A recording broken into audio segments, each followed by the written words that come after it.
आदरणीय महानुभावों, 26 जनवरी 1950 को हमारे गणराज्य की स्थापना हुई थी, जो हमारे संविधान निर्माताओं द्वारा बनाए गए लोकतंत्र के सिद्धांतों पर आधारित है।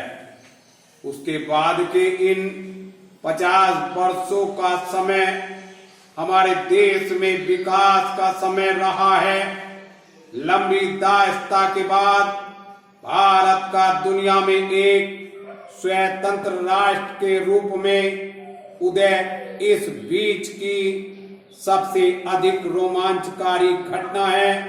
संसार के इतिहास में भारत की आजादी के संघर्ष जैसी इससे पहले कोई दूसरी मिसाल नहीं मिलती।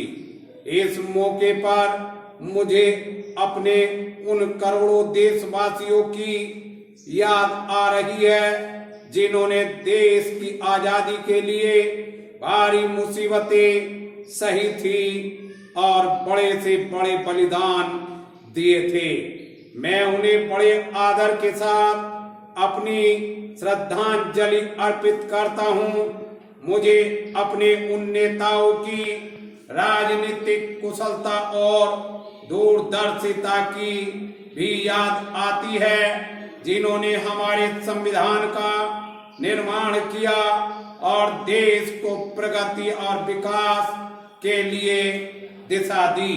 हमारे संविधान में हमारी युगों पुरानी परंपराओं और मान्यताओं के गुण मौजूद हैं, जिससे वह देश में समाजवाद, धर्मनिरपेक्षता और लोकतंत्र को कायम रखने का महत्वपूर्ण साधन है। हमें अपनी इस राजनीतिक प्रणाली का लाभ पिछले 50 वर्षों से भी अधिक समय से मिल रहा है। हमारे देश के लोग बहुत ही सूझबूझ और समझदारी के साथ शांति और प्रगति के मार्ग पर मजबूती के साथ आगे बढ़ रहे हैं। मैं उन्हें बधाई देता हूं।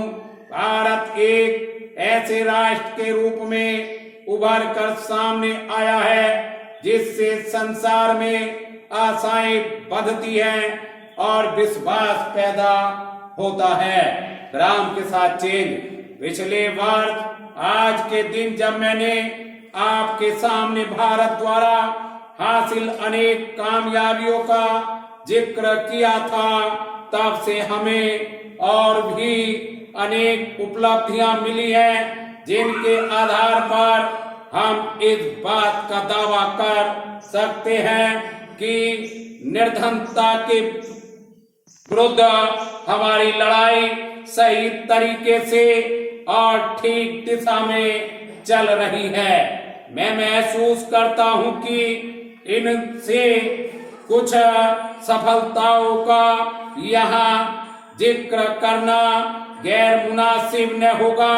मुझे पूरी उम्मीद है कि हम और भी ज्यादा विश्वास के साथ तरक्की की राह पर आगे बढ़ते रहेंगे।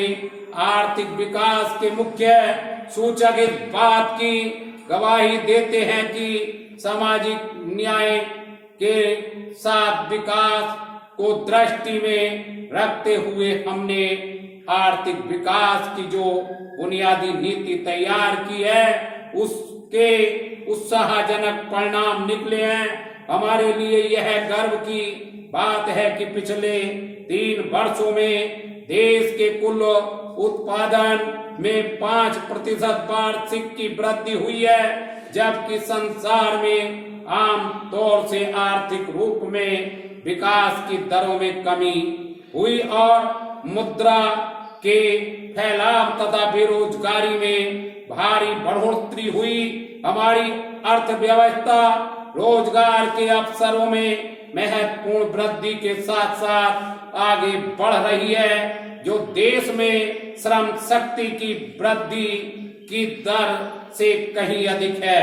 हमने अब तक जो प्रगति की है वह विज्ञान और टेक्नोलॉजी में ठोस आधार तैयार करने के लिए की गई है।